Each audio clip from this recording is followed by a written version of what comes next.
Hello, everyone. Good afternoon. My name is Mia Harding. My pronouns are she, her, and I am the Chief Impact Officer here at the Literacy Lab. I am pleased to welcome you to the Women of Color and Leadership webinar.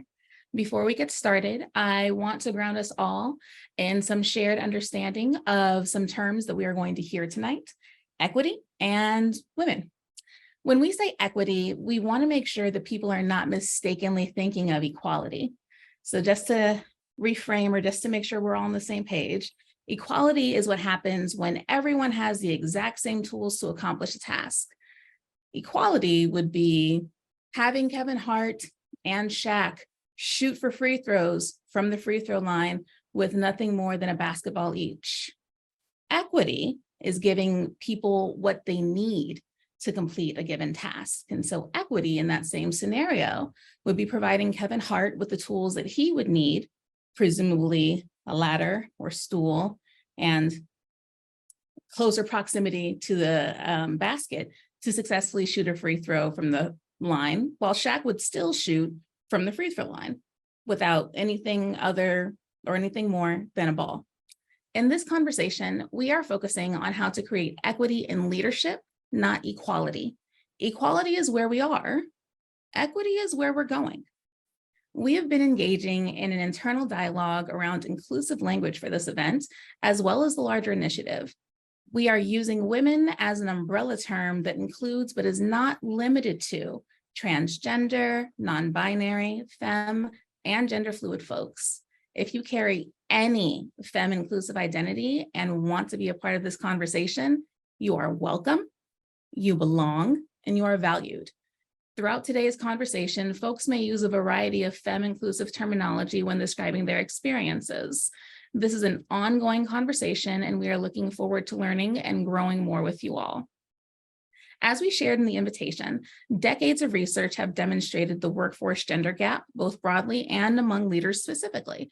This is especially true for women of color, who account for only 4% of the C-suite level positions in the United States, despite making up 20% of the country's population. See? Inequity. We must approach this challenge with an equity lens and create systems specifically for women of color to close the gap. We also know that women of color encompass many diverse identities, and some identities have more power and access than others. As part of this larger effort, we want to closely examine the different intersections of identity to ensure that we are honoring and attending to the needs of different groups. I have a couple of housekeeping items to share with you all so everyone knows how to participate in today's webinar. Please keep in mind that this event is being recorded, and the recording will be made available after the webinar is concluded. All participants are muted for quality assurance. If you have any questions or comments during the event, please put it in the Q&A box located in the control panel at the bottom of your screen. We will answer all questions during the Q&A portion of the program. Now, I'd like to introduce our panel host and moderator, Ashley Kirkland. Ashley has spent the past decade as an anchor and reporter in news markets in Michigan, Georgia, and now Cincinnati, Ohio. In her time as a journalist, Ashley has had the privilege of covering presidential and local elections, interviewing vice presidents and presidential candidates, as well as sharing the stories of everyday people in her community. On behalf of the Literacy Lab and our panel members, we are honored to have such a dynamic Black female voice moderating our first ever Women of Color in Leadership panel discussion. Please, everybody, join me and help me in welcoming Ashley Kirkland. Thank you all, and to everyone from the Literacy Lab, thanks so much for having me as your panel host and moderator. I'll jump right in, and as we close this month that's dedicated to celebrating really the historic accomplishments, fortitudes, and strides that women and females in our society have taken over the years, we do want to push this conversation of equity forward, of course. And while we have come so far, we know that we have a long way to go when it comes to pushing this conversation forward and making sure that females and women of all backgrounds, especially females of color, have that stake in equity when it comes to business and leadership and finance that's afforded to our male counterparts. So I do want to open up an important conversation that we have for us today by introducing our amazing panel of females and women taking up space in their respective areas of expertise all over the country and all over the world. I am so honored to be a part of all of this. And I want to start with Dr. Heather Jenkins. And for everyone, when you do introduce yourself, please just tell us your first and last name, your organization and role, and also the name of one female leader that you admire. Thank you so much, Ashley, for joining us tonight and moderating. I'm Heather Jenkins. It is truly my honor and privilege to be the CEO of the Literacy Lab. And my woman that I admire is the incomparable Bell Hooks.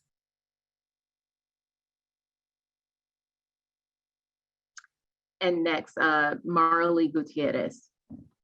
Yes, thank you, Ashley. And thank you, Heather and the Literacy Lab crew for this incredible invitation and opportunity to be with you all. My name is Marley Gutierrez, as Ashley said, or Maralí Gutierrez, if you can roll your R's, but you don't have to. And I am the founder and executive director of Comunidad. And my absolute fan favorite, the woman I most admire, is my mother, Nereida Cruz Aponte, who passed away in October of 2020, but a single mother of 5 and forever my hero. Next, we'll have Ashley Jenkins. Good evening, good afternoon, good morning, depending on where you are in the world. So happy to be here. Thank you for having me. My name is Ashley Jenkins. I am the director of HR for America's Sales for Meta. And my female leader, I was going through so many names, but I think I'll have to go with Ursula Burns. She was the first CEO of Fortune 500, and just her writings and the way she leads, I really admire her leadership. Awesome. Casey Richardson. Hi, everyone. I am Casey Richardson. I am the founder and principal consultant of Blaze Group. And like Ashley, so many women admire me, but I'd have to call out Morgan DeBond, who is the CEO of Blavity Incorporated, because of the way that she, in this lifetime, is creating and holding space, intentional space for the diaspora around the world. Certainly not least, Manisha Maskey. I think you're still muted. Go ahead and unmute yourself, yes. Perfect. Hello, everybody. And again, good morning, good afternoon, good evening. I too am incredibly grateful to be here on this panel. Thank you, Literacy Lab. My name is Manisha Hari Singh Maskey. I retired in 2019 from my position as Chief Program Officer for a nonprofit healthcare organization, and now serve on boards and do a lot of volunteer work. Again, there are many women I admire as leaders, but the first person who really inspired me, and it reflects my generation, is Gloria Steinem. Awesome. Well, thank you all for those introductions. And we want to get right into the meat and potatoes of our discussion here. And I want to start with you, Dr. Jenkins. You know, this first question, described as a female of color, what are some barriers that you faced or you still face on your journey to the leadership table? Yeah, thanks so much. I'm really glad that we had this is a question we were thinking of when we were putting the event together. And then we saw that so many of our attendees actually named this as a question. So when I think about this, there's a few things that kind of came right to the top of my mind. One is not being heard, valued, and respected when I spoke, and needing a white woman or a man to say the exact same thing in order for that point to be considered, heard, taken seriously. Another big one that I have faced is, being questioned on my expertise in certain areas. So for example, having a PhD and being questioned in ways that others, in particular white men with a bachelor's degree, for example, are not questioned about their expertise and their knowledge. One that was also top of mind that I think a lot of other folks can relate to is consistently being underestimated and underpaid as barriers. And also, I think in the nonprofit field in particular, but potentially in other fields as well, I've been in nonprofits and in education my entire career, but knowing that my passion and dedication for the work is kind of deeply rooted in who I am, and actually having that used as a way to keep me from speaking up and speaking out in ways that would jeopardize my job at various points in my career. So there's a lot more, but those were ones that really came up when I thought about this question. And so, yes, I am the CEO, here at the Literacy Lab. And certainly in some ways and to some degrees, all of these have shown up in the 2 years that I've been in this role, depending upon, who I am interacting with. So these are things that women of color face regardless of role. And I was recently listening to Deborah Lee's book, I Am Deborah Lee, really chronicling her career, first as general counsel, then as COO, and then as CEO at BET, Black Entertainment Television. And she speaks very candidly about the oppression that she faced as a highly educated Black woman in a field dominated by men, both white and Black men. She was second guessed, underpaid, dismissed, harassed, and I found myself nodding along vigorously as I was listening to her tell her story. And I'm really grateful that she did so. I know that her story and my story, unfortunately, are felt by many other women of color. Even as you were talking, someone is probably shaking their head there in the virtual space, like, yep, that's me too, that's me too. How we identify the problem, but how have you overcome that in your career at some point? Maybe you can think of a specific example. Yeah, I think one of the reasons that we are kind of launching this event, but this larger initiative around building a network to coach and support and to guide and lift up women of color is that I think about the absence of mentoring, and that I had to figure a lot of things out on my own. I had to figure out, how can I be my authentic self and feel good about who I am and how I show up, and do that in ways where I also don't feel that I'm overexposing myself to certain biases, microaggressions, things of that nature in the workplace. And so I think one of the ways that I have really done that is who has my back. Always finding the people that have my back. And wherever I have turned, whatever role I have been in, whatever organization I have been in, there have always been other women of color to have my back. And I think just knowing that I am not alone, and then them knowing that they are not alone, we are able to create, a network of support that does help to overcome. But some of it was within myself. Just saying that I'm not going to allow certain things to hold me back, some of it being my own fear around what might happen if I speak up or speak out, and simply doing those things. I will say that is as I got older and as I moved, into different roles in the organization, but it is not easy. And that is why we are launching this effort, because so much of what I did is figuring it out on my own. And I want less and less women of color to have to do that and have a place for mentoring, coaching, guidance, and support, but also that our organizations are doing better, so we're not facing some of these things continually in our professional work. It's something about age that makes you just, not care anymore about saying what you feel and what you think. Amen. Can somebody agree to that? Yeah, sometimes, you just have to let it go. All right, so let's get to our next question. We have so much to cover here. Manisha, this is more for you. How can we best support young females of color? And Dr. Jenkins kind of talked about this with mentorship to help them find their seats at the leadership table. I think the mentorship is really important, and seriously, also to encourage young women of color to build a community that's supportive. And by community, I mean, we need men to support us. We need other women to support us. We need people of all types of experiences to support us, because we can learn from each other. And if we are going to continue to be supported, we need that not just from other women, but really from our entire community that will have our back.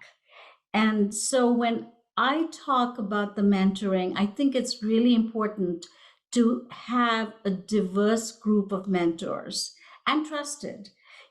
Trust comes with building that respect. One has to be careful about who one chooses as a mentor also. I was on a webinar just yesterday, and the conversation revolved around, yes, it's people, other women of color who have had our backs, but then others said, but they're the ones who actually then get very concerned when you're becoming successful. So how do we prevent that? And from my experiences, I have definitely learned that by truly engaging with many different people, I was more able to get that mentorship, that guidance, and that support. And seriously, it was all kinds of people.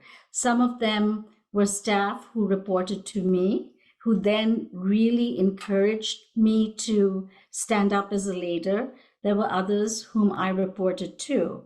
And then there were others in the community who spoke up for me. And all of those components are really necessary and critical for young women. It really maybe comes with that mindset of thinking that we all can have a seat at the table. So you can mentor someone else without thinking they're your competition or that they're taking up your seat.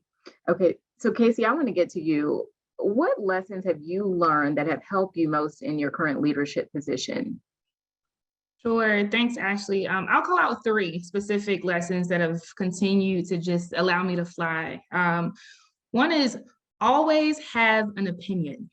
Always have an opinion. It does not matter if you are junior and at the start of your career, if you are new to an advisory board, if there has been a new topical event that has hit the Wall Street Journal that impacts you in your sector, have an opinion about it. Don't worry about being right and fitting into this monogamous sing-song, chant in the boardrooms.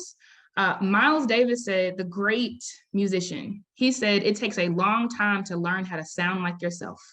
And the only way you get there is by using your voice and getting comfortable with the sound of your own voice, because eventually, right, you won't care about having a unique perspective and a unique background and a lens that no one else at the table has. So always, always, always have an opinion and state that, right, if you're in a room. Number 2 for me has been understanding that being head down does not get me the promotion. It does not get me elevation, right? It is the people who challenge the status quo that says something as simple as, hey, that's silly. Now, we might have done this for 15 years, but that is silly, right? It is speaking up in meetings and knowing that if you are in the room, if someone designated or deemed you as being important enough, worthy enough, smart enough to be in the room, that you are there for a reason, and simply being the note taker, because that's what they assume you are anyway, as a woman of color a lot of times, right? That's not enough, right? Challenge the status quo and, really, really put yourself out there and in the limelight so that you can be tapped for your zones of genius, right? And then number 3 for me has been to just take the risk. Had I waited for someone to say, hey, Casey, you look like a tech founder, I wouldn't have an app that's in 277 countries. Like, I just decided, right? I decided to take the risk. I decided to leave an abusive marriage. I decided to move out of the United States. And every single time, right, I figured it out, much like within the context of traditional walls that I've navigated, right? So I go back to, and I always say this, right? That I want to move with the audacity of the mediocre white man. And that is not a knock at all.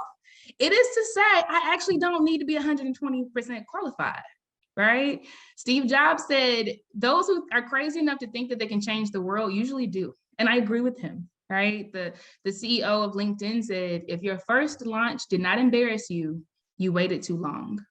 And what I take from all of that is always take the risk. So those are my 3 tips that have really carried me in my journey. We are here on that comment you made.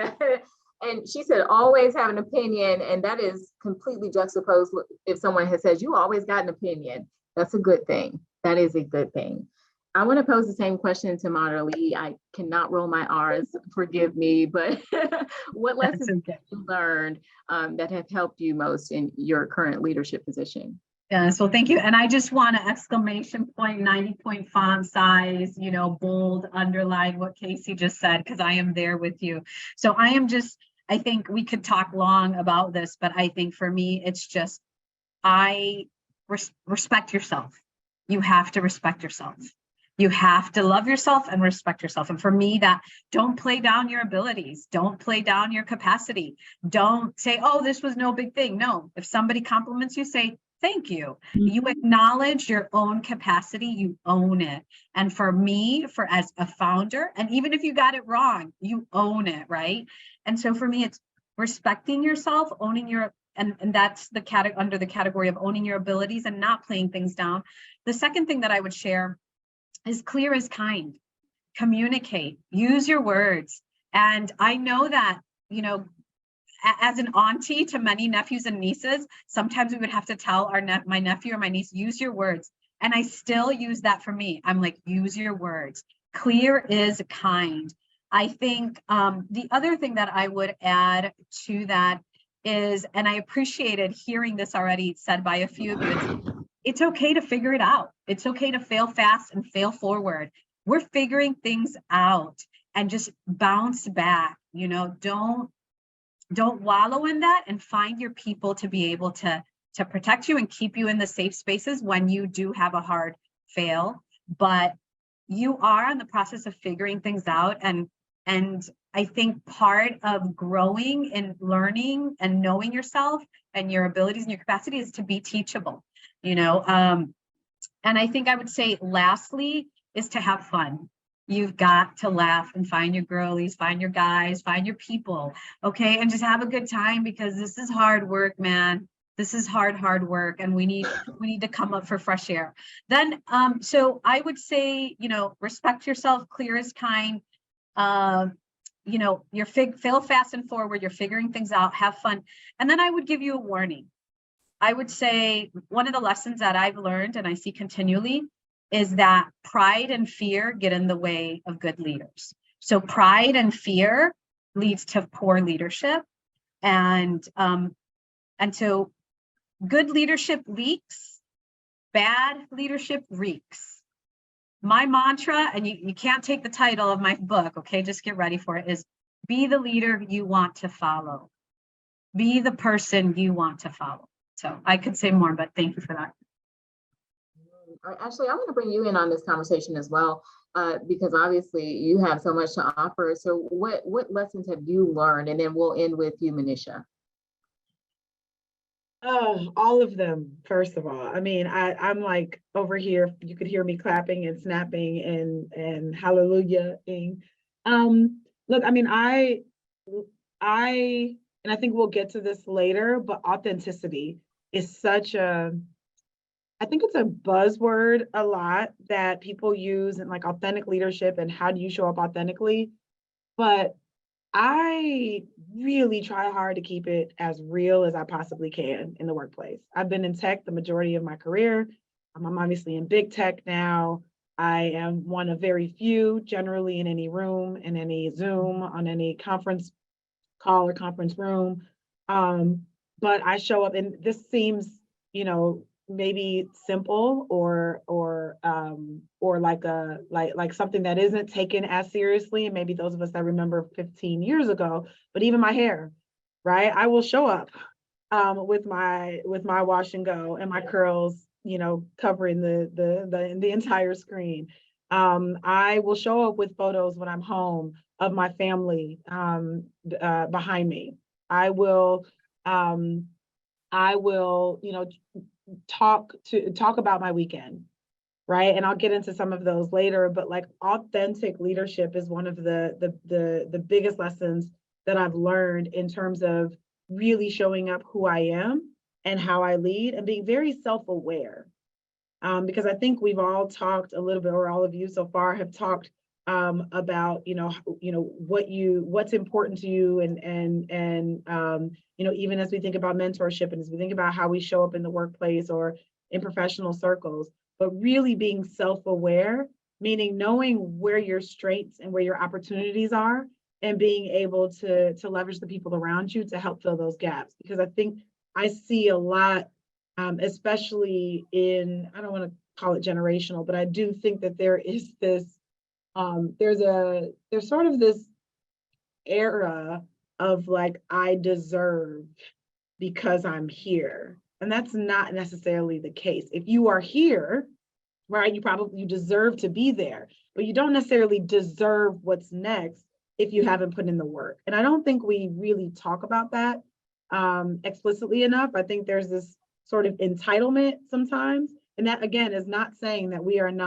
don't deserve what's next, or or promotion, or we don't deserve that next opportunity, or we don't deserve to be in the rooms. That is not what I'm saying. But there's a level of self-awareness that you need to know what you need to make sure you're prepared for that next opportunity, so that you can fail forward, right? And so that you can make the right connections, and so that your opinion is not just an opinion, but it is one that comes with a little bit of with an educated context, right? And some reason for sharing your opinion. So those are some of the lessons that I think I've learned over the years, and that I try to think about every day as I'm leading my team and as I'm kind of growing through my own journey.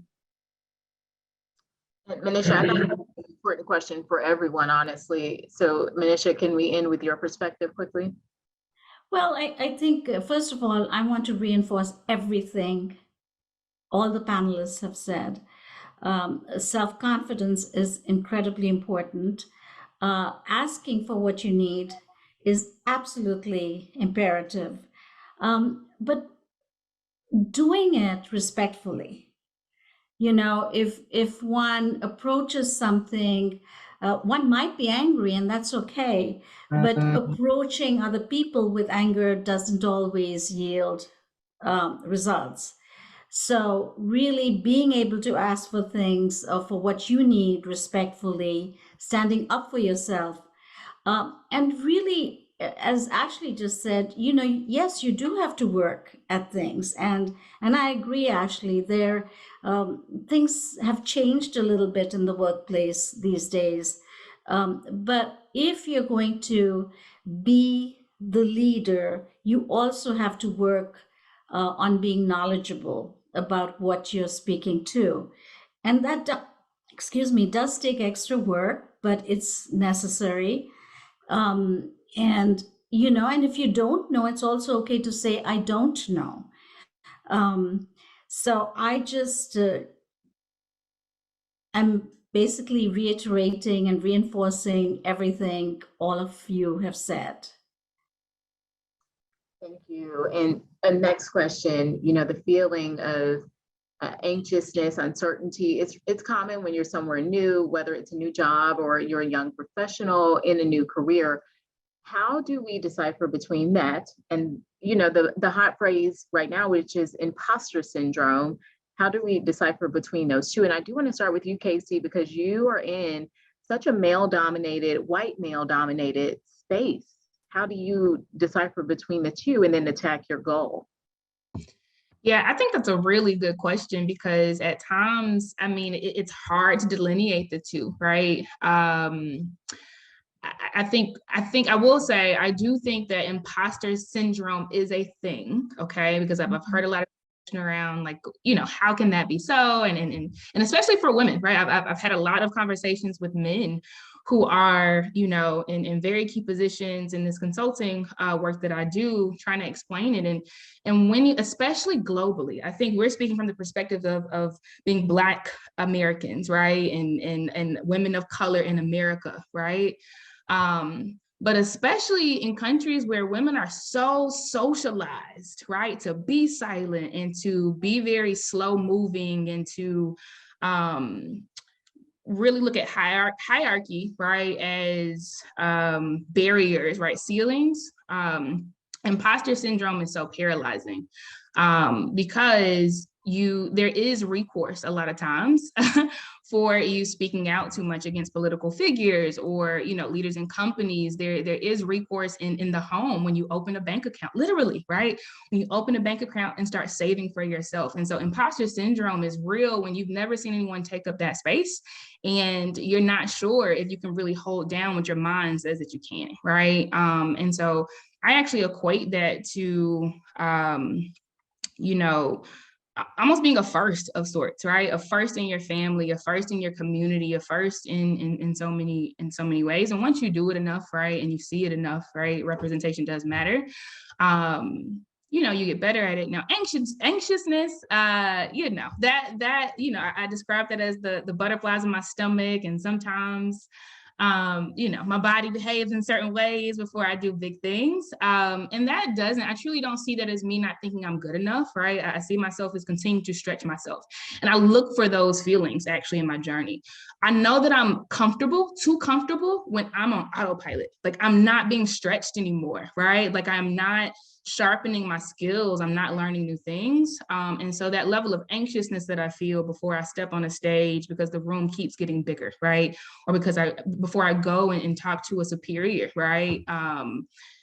About some things that I think should change, right? Because I don't feel safe or I don't feel valued or people are being, you know, disparaged. I honor that. I love that because it's like, okay, girl, you're actually, you know, getting bigger and better, right? But I think that, you know, I say do it scared, right? And that's not necessarily grammatically correct, but you know, that in my community, right, that means everything. Do it scared, like do it anyway, no matter what the feeling is coming from. Do it scared because it is all about the reps. With reps, just like walking, using Excel, cooking rice, it's not too hard or too mushy, right? You get there eventually. We didn't want to get into the weeds of exactly what it was because we felt like, you know, it's talked about so much, but we did have a question, someone asking, does anyone want to clarify exactly what imposter syndrome is? Dr. Jenkins, can you touch on that? Someone did ask that question. Sure. I mean, I will explain it again from my own understanding. One of the ways that I think about it is kind of like questioning do I really have what it takes, right? Like getting into, and it's a good example. There were, you know, been some moments, some situations that I've been in this CEO position where I had this moment of like, wait, am I the right person to be here? Do I have what it takes to be successful in this role? And usually it wasn't because I had actually like done anything wrong. It was because of other people's perceptions and questioning and different microaggressions and things like that, right? So different than that, like butterflies in my stomach or like, you know, like really excited and to present something new, to talk to a funder, right? Like there's this little anxiety and piece of that, but it's that imposter syndrome is that question of, should I be here? Do I have what it takes? Like, is someone else right? If they're questioning, can I do this? And that starts to kind of sink into one's own self-perception. And you're like, well, shoot, do they see something that maybe I don't see? And you start kind of questioning yourself and your capabilities. And not necessarily because anything that has happened, but more often than not, because of different perceptions that are coming from other people that are, again, about, you know, biases, assumptions, things of that nature. Can I add one thing Yes. to that too, with the imposter syndrome? And if we think about the word imposter, right? And I think Heather put it beautifully. It feels as though you don't belong there and like someone's going to find you out. And that's like that everything that Heather just described is that sort of is the visceral, that sort of initial feeling. And it's not just in the moment, it's not an excitement or a nervousness, it's a being for a long time. But then that second sort of wave, if you will, oftentimes yields itself as are they going to find, like, are they going to figure out that I'm not supposed to be here? So then you start questioning your answers to things, the opinions that you're sharing, the mentors that you need to look for, small things like your email signature. Like, people start questioning everything that they're doing and the conversations that they're having. And to Casey's earlier point, it can become paralyzing, because when you are questioning whether or not only do I belong here, and I'm no longer the only one thinking that, what if Heather is thinking I don't belong here, right? What if everyone on this call figures out that I'm an imposter, hence imposter syndrome, and I'm really not even supposed to be here? And it's not about questioning, yes, I have the degrees, or yes, I have the experience on paper. Yes, my resume is black and white and write it well, then great, that's there. But like, I'm actually not that good at X, or like, I'm actually, I mean, yeah, I got the experience, but you just start questioning everything about how you're in that room, or why you're there, or why you got that opportunity. And so I just wanted to add that, because it's that imposter piece. Not only are you questioning it, but it really becomes paralyzing when you start wondering, is everyone else aware, and will they catch you? And you start tricking yourself. And if I can just add to that, that's all well said, ladies. I think what ends up happening, it's like you feel like you're a farce, you're a poser, right? You don't belong. And it's sometimes, not a lot of times, it's because you haven't seen yourself in that place or in that space. And so you need to tell that lie to someone so they can speak truth to it. And you need to verbalize it, journal it, and say, no, that's crazy thought, right? I'll just share a really quick story. About 3 years ago, so I started Comunidad, a founder and executive director. It's been a hustle, blood, sweat, and tears. But a few years after I'd started, a friend of mine was starting her nonprofit, a woman of color in the DC area. And she had no idea how to manage her books, her financials. She had all this capacity, all this funding, these people, individuals that want to donate. And I said, hey, let's just talk with my bookkeeper. Well, I'll give you whatever you need. We spent about 2 hours on a call. She's listening and taking notes. And at the end of the conversation, I said, listen, there is one thing that I will tell you. And it's that maybe your story is a little bit like mine, where you didn't grow up with any financial literacy. Nobody showed you how to balance that checkbook. You figured it out all by yourself. That does not mean you don't have the capacity to run your books. I said, if I can do it, you can do it. And she broke. She was like, that's it. She was so nervous and anxious around the financials of her. And it wasn't because she didn't have the capacity. It's because she'd never done it. And can I do it? And so I think what I go back to is just like, own your truth, and then speak it to others and say, okay, this is what I'm thinking about myself, or this is what I'm saying. And dispel those lies, because it's a total lie. So anyways, we could talk a lot about this, but that's all I got to say. If I can do it, you can do it. That's good. And I did want to hear more, Ashley, about how you overcame that imposter syndrome when it does rise up, or those feelings come up in you. I mean, Marley put it perfectly. I also can't roll my tongue at all. You put it perfectly when you said, find the people to debunk that. And so you almost have to purposely, when you're in spaces, and sometimes you don't always find yourself in spaces where you can go find someone else. Luckily, over time, we've gotten a lot, there's still a lot of firsts, but there's less firsts, right? And so, and even if it's not necessarily in the exact same business unit as me, or in the exact same, maybe they're not in the New York office, but maybe they're elsewhere, that's where you've got to get comfortable. And that's what I've done, where I've just said, hey, so I'm moving to Australia. I moved to Sydney in 2020 for an opportunity with Meta, or I'm sorry, 2019, for an opportunity here. And I was beyond nervous, because I'm like, this Black girl is about to be in Sydney. I don't even, like, do I really, like, what, am I going to get there? And I was based in Sydney, but I was supporting a lot of Southeast Asia. business. And so my concern was I would come into these spaces and I wouldn't get the respect or really get the respect that I deserved in my position. And so I actually called another female leader who was my manager at the time.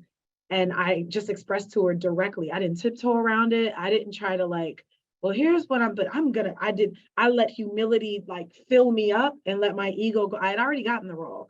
I was like, look, this is, and how will that look? And she's like, I never, like, to think about it from your perspective, I didn't think about that. I hired you for the role. I'm really excited about it. Didn't even think that you could potentially be concerned about just I was talking about my hair. I talk about my hair a lot, but I was worried about my hair. I was worried about, do I talk too black? Am a fast talker? I'm from Chicago. Is that gonna and she's like, I hired you because I interviewed you and I know everything. I know not everything about you, but I know what you bring to the table. Exactly how you are is how I want you to be in those rooms. And so getting ahead of it and just being honest with like, this is how I feel. Who can I go and talk to? Who can tell me you belong here, right? And sometimes you've got to figure out who that person is. And sometimes you go to the person that even if you don't believe them, they're going to say it. And sometimes you just need that boost of energy. And that's how I've done it in the past. Also, a nod to our forever First Lady, Michelle Obama, who said, I've been in these rooms with these men and they're not that smart. And that helped me a lot to overcome because it is so true. You're like, wait a minute, I was tripping thinking I wasn't supposed to be here. And so I could get on that. Anyway, I'm going to move on. This next question is very important in my opinion. And then I do want to open it up because we have a lot of questions from people that are there in the virtual space. Microaggressions, biases, hello, racism, this is a part of why we're here. What role has this played in females of color battling that imposter syndrome in the workplace? And then how can organizations better support to empower females of color to overcome this issue? I do want to open it up to everyone, but I'll start with you, Dr. Jenkins. Thanks, Ashley. What role has it played? It has played a central, critical role. So these biases, microaggressions, racism, anti-Blackness, these all play a decisive, oppressive, and really harmful role in the workplace. And these are the things that, prompt many of us to ask those questions of, am I good enough? Is someone going to find me out? Because we have continually received certain messages about who we are or who we are not because of these biases, microaggressions, et cetera. And, unfortunately, this is not rare. This is happening every day in a variety of workplaces. It happens at the Literacy Lab. These are things we are committed to working on as an organization. And so I've worked with so many women of color who question their voices, their achievements, their capabilities because of this barrage of systemic barriers and inequities. And so I agree with what my peers have said about kind of finding your people and dispelling those myths. And I've also had a lot of these same questions myself. And one of the reasons I am in this role and that we are having this conversation is my belief that organizations must commit to holding people accountable. Everyone must do their work. We're talking a lot about this at the Literacy Lab. Everyone must do their own work to understand and unlearn their biases and learn how to change actions and behaviors and the way in which we move so that we can really promote a safe and healthy workplace for all. And so leaders must make it very, very clear that their organizations will not accept anything less from anyone who is a part of that community. So I want to be very clear. There's no such thing as perfection. So that's not what we're talking about. Those of us who have been doing our work for a long time, myself included, like we make mistakes. That is part of the process. What I'm talking about here is holding ourselves accountable when we do make a mistake, We understand that we've made a mistake. And then what are the things that we need to do, more learning, et cetera, to make sure that our actions and behaviors change the next time. And we just talked about this actually a couple of weeks ago as an organization. And so we as organizational leaders cannot be okay with having the same kinds of conversations with the same folks about how they show up. Those folks must do their work and they must show measurable growth, right?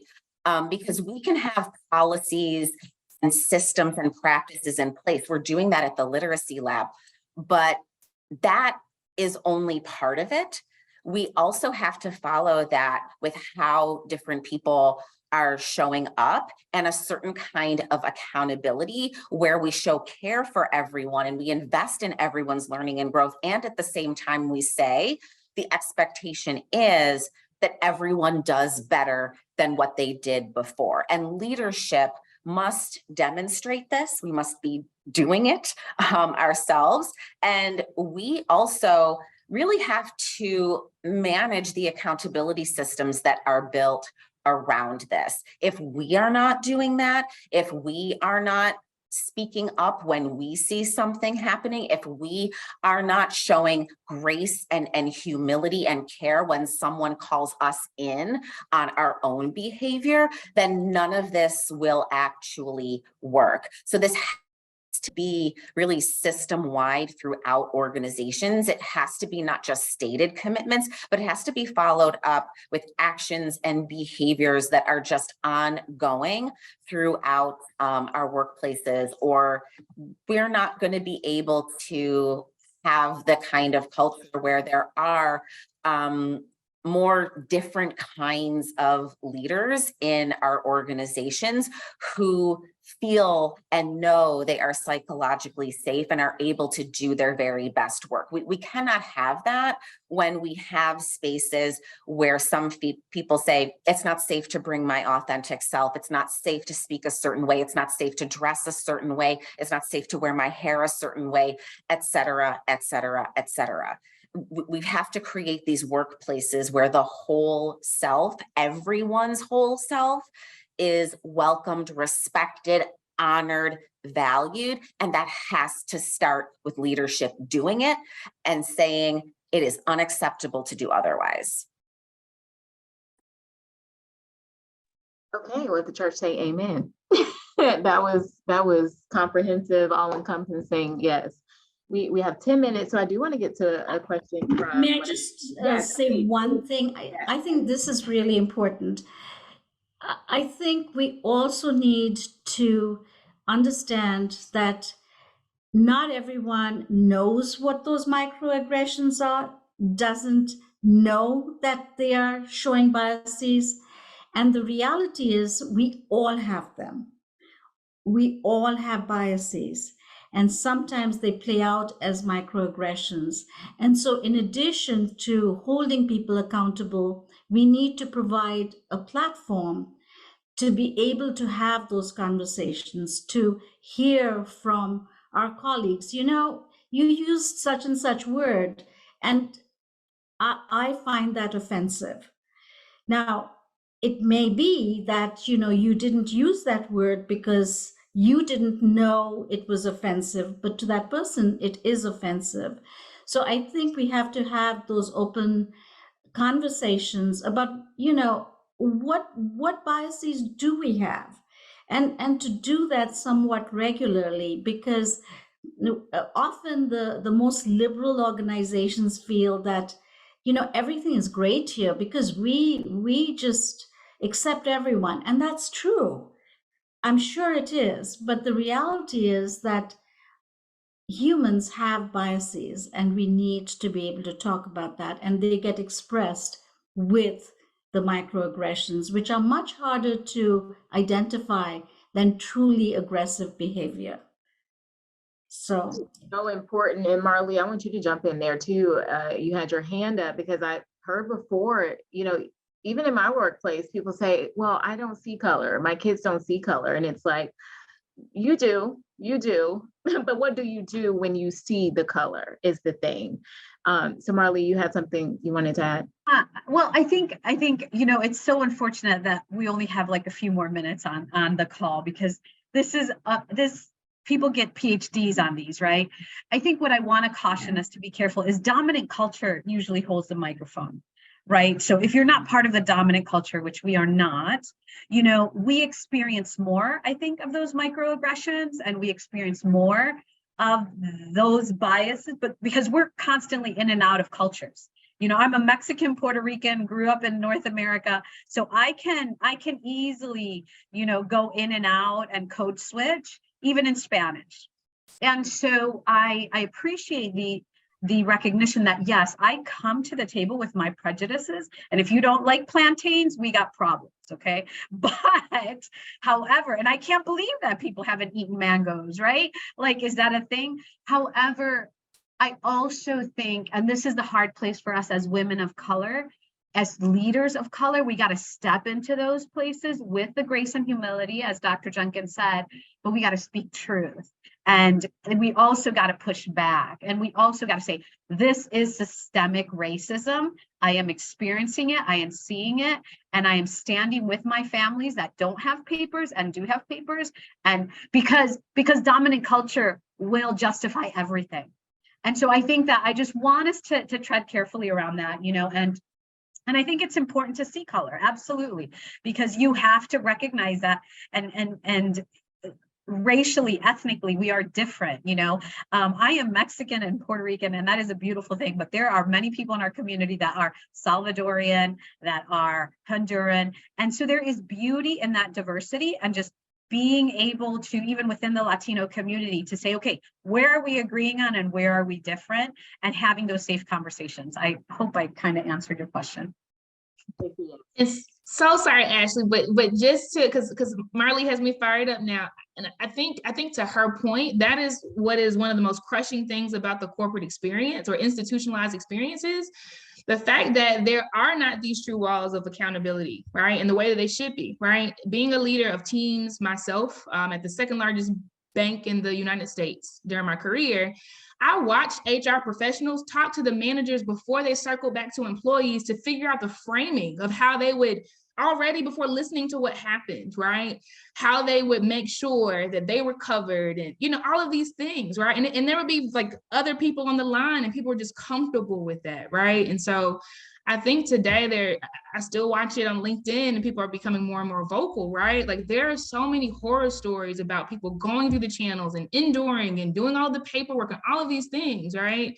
But there's still being this conflict of interest, as it relates to the entities that are their only channels, right? They should be standing for them, but so many times choose the folks who have the mic, right? So I think that's spot on, and we have to do better, right, about having second and third lines of defense for the people, right? For the people who are experiencing, right, this marginalization within the margins.